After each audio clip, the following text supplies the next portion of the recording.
Hello po.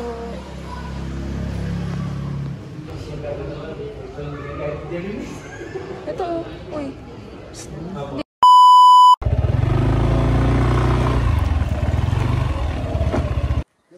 Dito tayo sa Balay Inn, Igorot, guys. Ito yung nakikita ko sa video. Kasi napanood ko lang to sa video kaya dito ako nag-check-in. Dito sila nagbo-bonfire.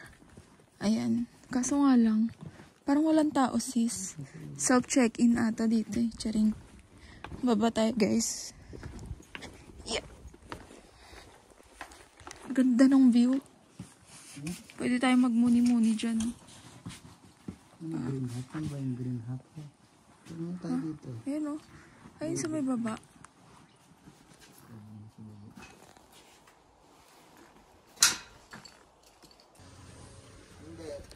Andito kami guys sa may Balay Inn, Igorot, dito sa may Sagada.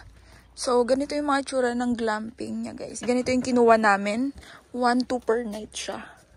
Tapos, ayan, ganito yung view mga bi. Ayan o, kita nyo yung, rice terraces dyan. Ayan.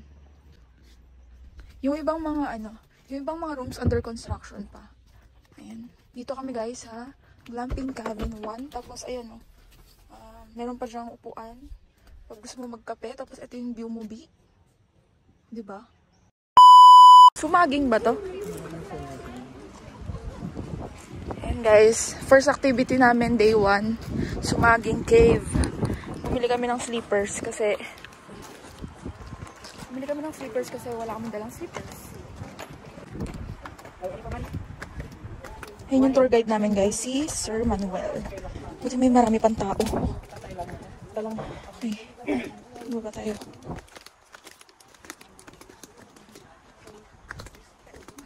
So guys, pababa na kami. Magsusumaging cave po kami. Ayan. Yung tour guide namin, inaayos yung papel. So, yung mga binayaran nyo guys, na environmental fee na 100. Tapos, basta yung insurance, tabi nyo. Kasi yung magiging pass nyo. Bawat tourist spot. Ayan, ganda dito guys, legit.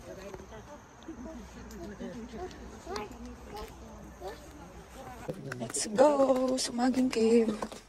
Guys, doon kami papasok.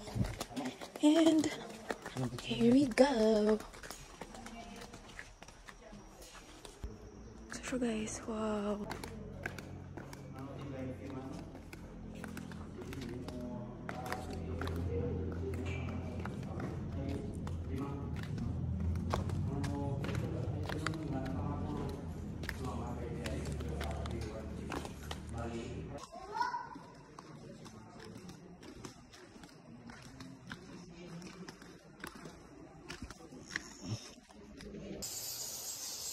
Oo nga.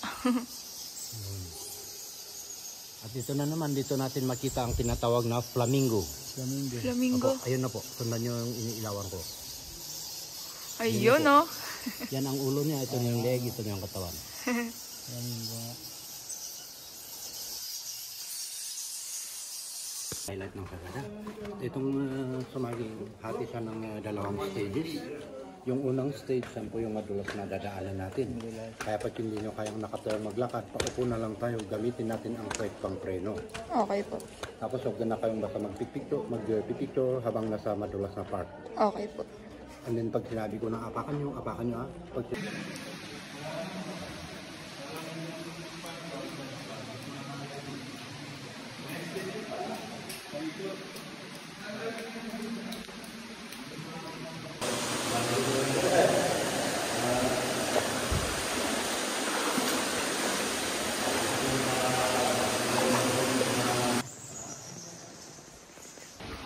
Hinawakan mo.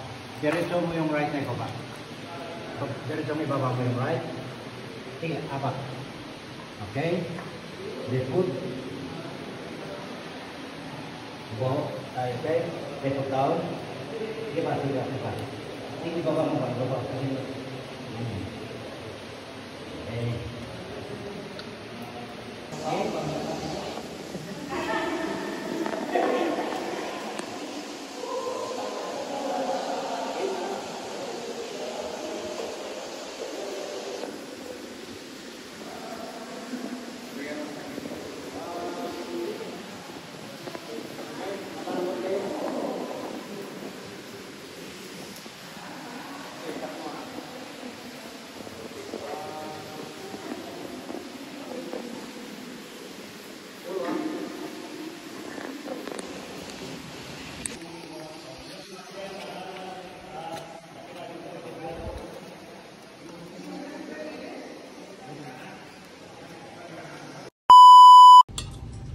mag-fish mo. Guys, dito kami kumain sa 7th Resto Bar. Ayan, affordable yung pagkain nila. Ayan.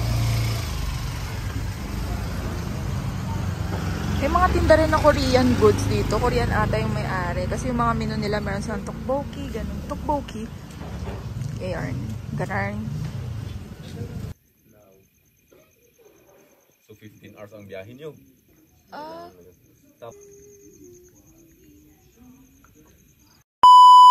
So, ayan guys. Day 2, aakit kami ng Marlboro Hills. Tapos, dito guys sa Balay Inn, may libre silang kape.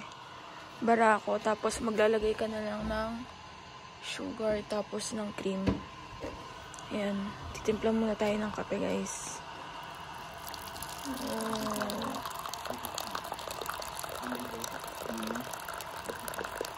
Let's go. Init na to guys. So pala mag-guide eh. Let's go.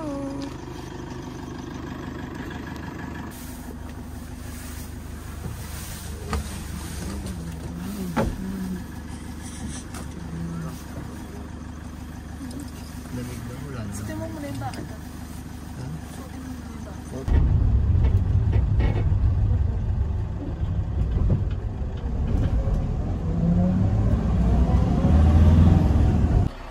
Dito na kami guys. Grabe ang fog.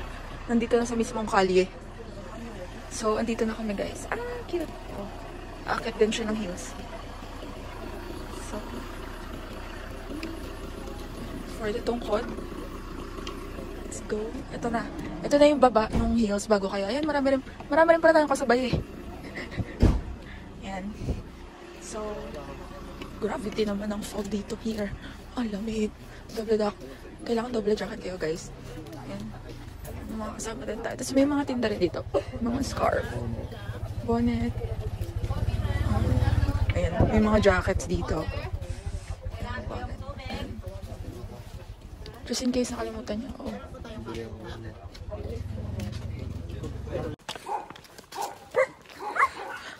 Lamig. Parang nakakita tayo sa alam. Guide namin.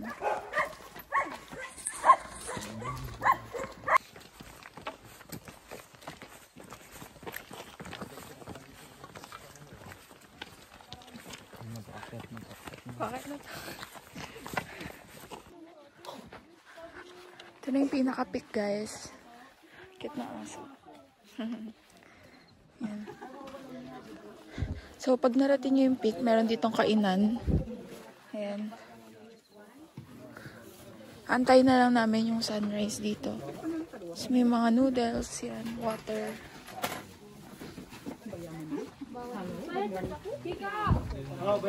May mga rice meal din. Meron din mga souvenirs. Ayan. Dilim pa guys kasi around 6:30 daw. So may oras. Around 6:30 pa yung sunrise. 5:30 pa lang. Malamig. Mainit.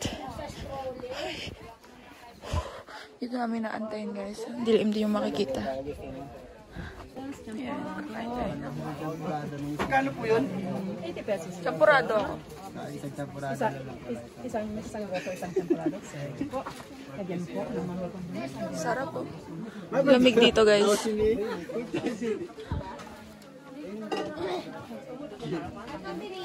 Isa nga po akin. Isa. Pati nga tayo.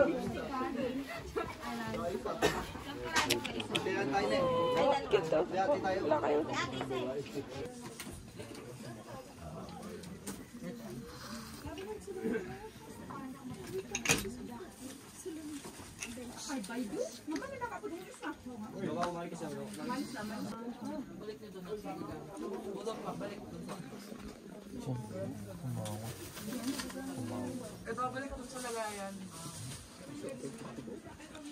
Yan guys, kakatapos lang namin kumain.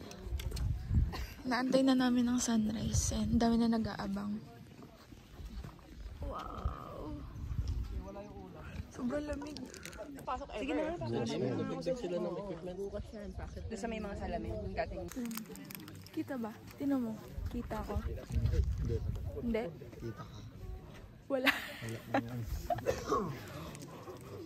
Kanina meron eh. Kumapal yung fog.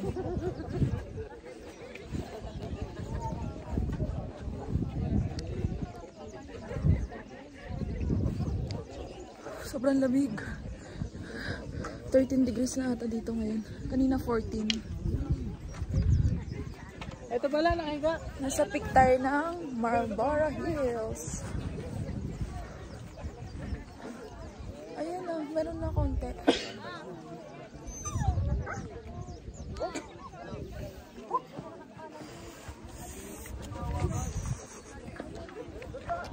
Wala. Wala pa rin. Ayun, meron na usok. Tinan mo.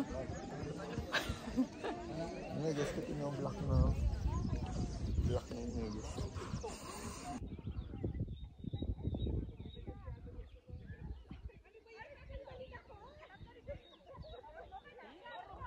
Ganda guys ng view. Overlooking ka dun sa may...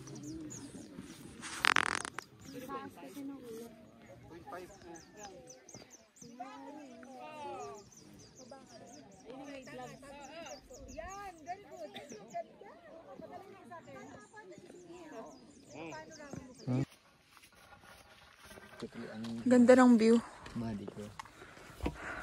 So, pupunta na kami sa Blue Soil. Yan, nagkakaroon ng clearing. Ang ganda.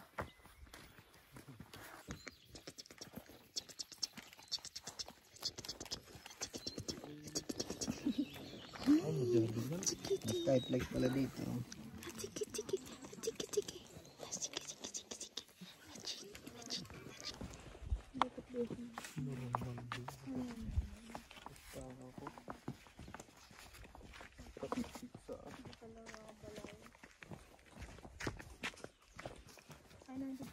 Ngayon, nakuha. Ayun mga be. Ayoko. Kalimutan ko kung ano yung lato. Kinakain daw yan. Kinakain daw yan guys. Parang mani. Lottery. Rotiris daw. Ano yan? Itong red na to. Hindi. Yan nga yung kinuha ni nanay eh. Lola. Namotor guide si Lola oh. Lakas-lakas pa. Lapit na kami sa Blue Soil. Grabe. Ayan guys, may mga turon. Ayun may mga turon. Ayun ako. Ikaw. Pizza. Pizza daw. Ay, ang ganda oh. Ano sa'yo? May mga turon. Ano yan? May Dynamite. tayo sila. Wala po, ma'am. Hotdog Ano size. yung kwek ko? Ay, sarap. Quick. Ano pa yan yung ano? Tuknenin? Na ano? Duck? Manok po. Ah, manok. Timbalik. Or I should say dinosaur sana. Hotdog, corn dog. Isang corn dog. Corn din. dog. Dynamite. Sino na naman nakakabantay dito ba? Ano to? Itlog daw ng dinosaur to. Bread Ayan roll po. guys, kain kayo dito. Ito yung kanina. Ito ata yung, ano ba yan? 40 pesos, sir. Ito ang kanilang stick. Nakuha ko tapos yung kay ate. Ayun ako ng Yes, ma'am.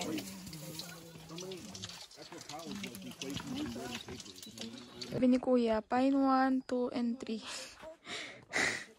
Ayun tour guide namin. Hey. Nasa gitna pa lang kami guys, papuntang Blue Soil. Ay, dito ba? Yan.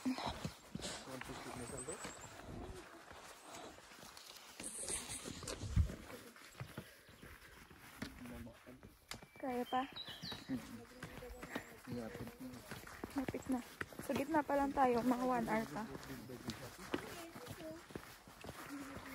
Ganda. Ganda ng video.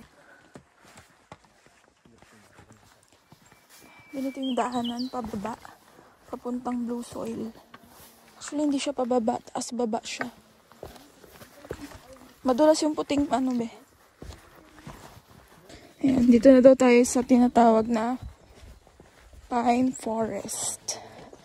Yan, daming pines. Kaya nga Pines Forest. Charot! Ay, naku. Ito ang trail. Yung trail ganito. Yan. Ganda. Yan. Make sure yung susutin yung shoes is mag-grip. Kasi may mga madadaanan kayong madulas. Ganyan. Ganda oh. Picture kayo dito. Dito na kami guys. Ayun yung blue soil oh. Yun. So, dito kami sa taas. Bababa kami doon. Ayan. So, ayan. Kaipitan this way. Ito, blue soil. Bababa. Yan ang last spot na meron pa.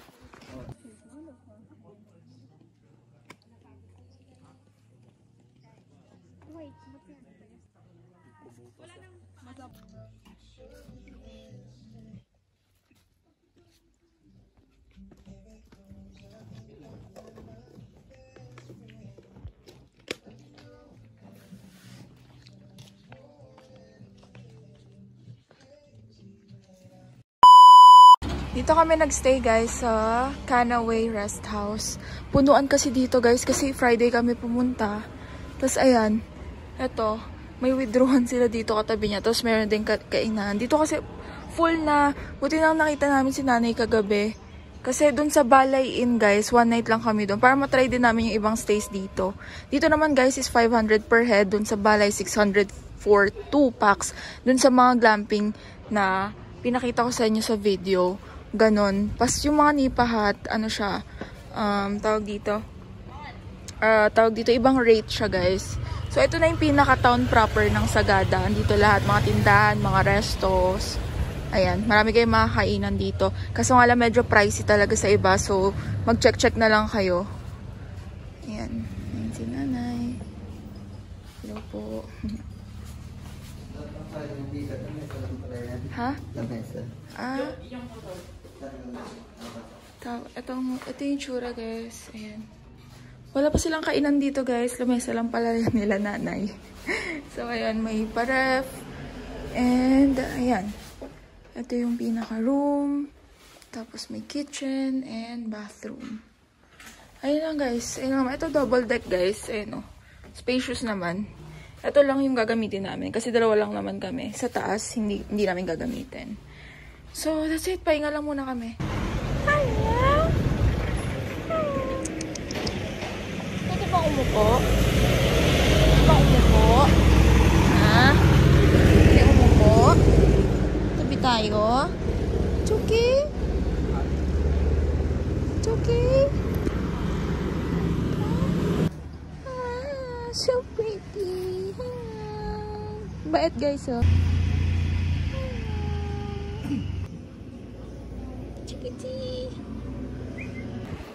So, ayan guys, nandito kami, lagpas ng town proper. Kakain kami dito.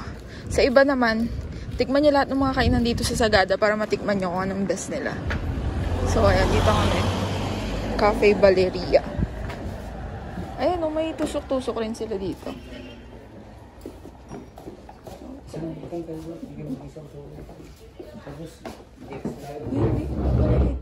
Ha? Punta na kami guys sa Hanging Coffin. Daming tao guys kasi Sabado ngayon. Daming tao. So, kung ayaw yung makasabay maraming tao, weekdays kayo pupunta. Daming tao, grabe. Ito yung tour guide namin, si Kuya. Itong Hanging Coffin, 1 hour back and forth na siya. Picture lang. So, yung ginagawa nila, mag-ano po sila sa mga hanging coffins or sa underground river, maglilibing po sila. Pero may ano po simbahan dito sa ano, ito yung public cemetery. So ito yung simbahan ng mga libingan ng mga Anglican or religious. Init guys. Mas maganda mag-trek kayo dito umaga. Ito yung isa sa mga support for. Yan. January 25, 2015.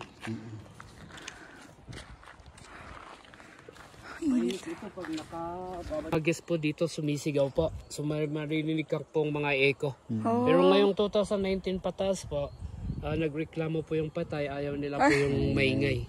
Wala na. Yung ginagawa po ng mga iba, dahil ito pababa ito, pagkatapos pabalik pakyat. Yung mga senior po na ayaw po bumaba, dito lang sila. Tignan lang po yung hanging coffins na yan. Oh. Ay, na po Ayun yun. na po. Oh.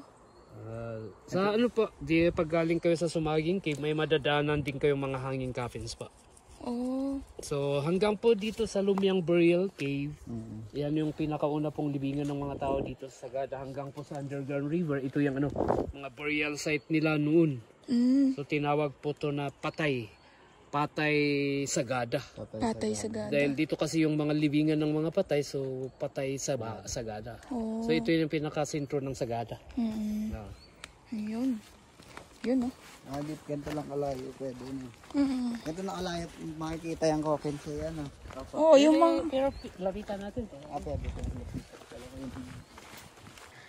So guys, ginaganap yung rock climbing.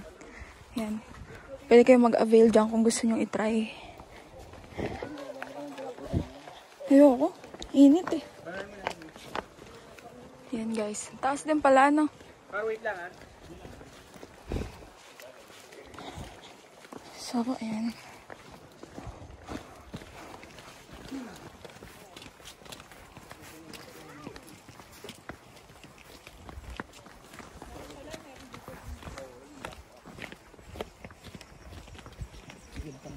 Ang dami tao guys pag weekend.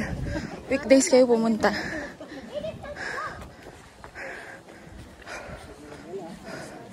Ito guys, yung hanging coffin. Pila-pila. Bago kayo magpa-picture. Dahil po dito, maamas po na na. Dito kayo. Dalawa naman kayo.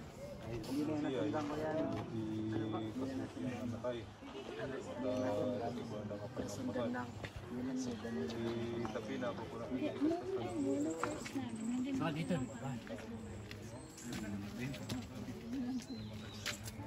So yung ginagawa nila, yung una po, inilalagay. Pero nung nalaman nila yung mga wild animal po, kinakain nila yung laman ng kawawang sa entrance pa.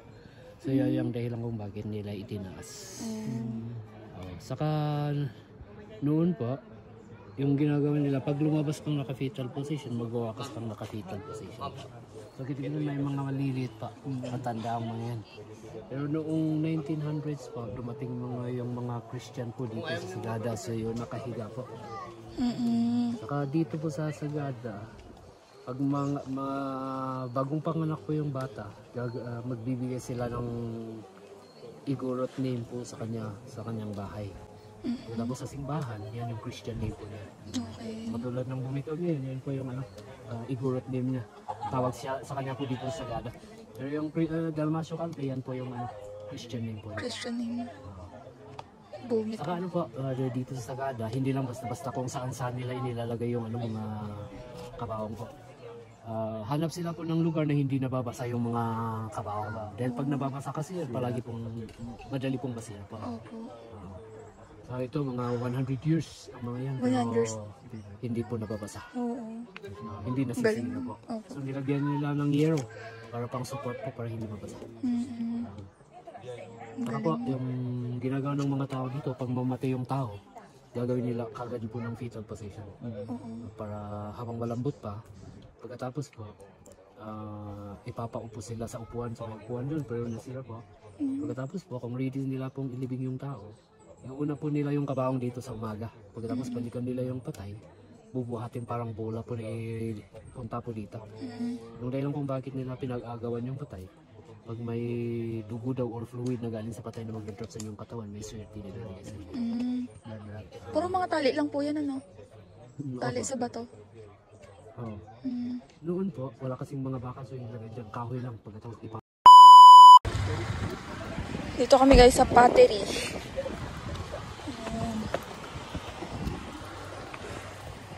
Daming tao. Kasi weekend.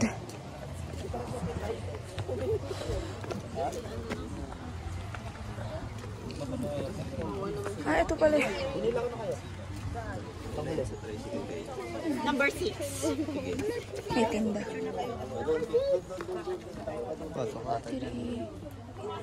Ito guys, yung mga finished products dito sa may pottery. Yan. Tapos meron pa dito sa second floor. Dami. Yan. Kung pwede nyo gusto mag-try maggawa ng mga pot, yan, pwede kayo dun sa loob. Iwan kami na ulit. Ay. Oh. Doon po. Okay po. Doon po kayo. Sa taas. Sa taas po. Oh, yes po. Dito? Ay, hindi. Doon.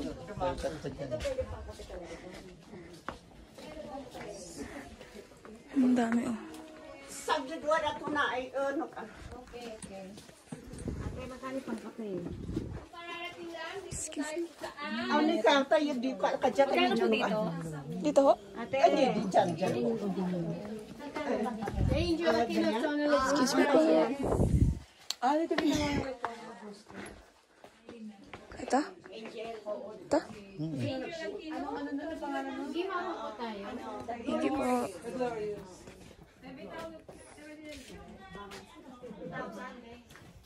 Nay, magandang hapon and welcome sa pottery. Ako po si Tessie, isa po sa manggagawa dito. Waday Paris na? May 2005.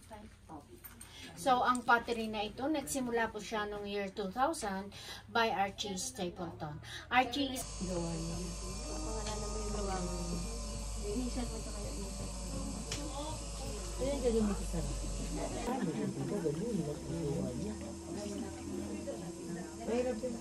Two thumbs at the middle. We will push them both slowly, straight down but not drawn.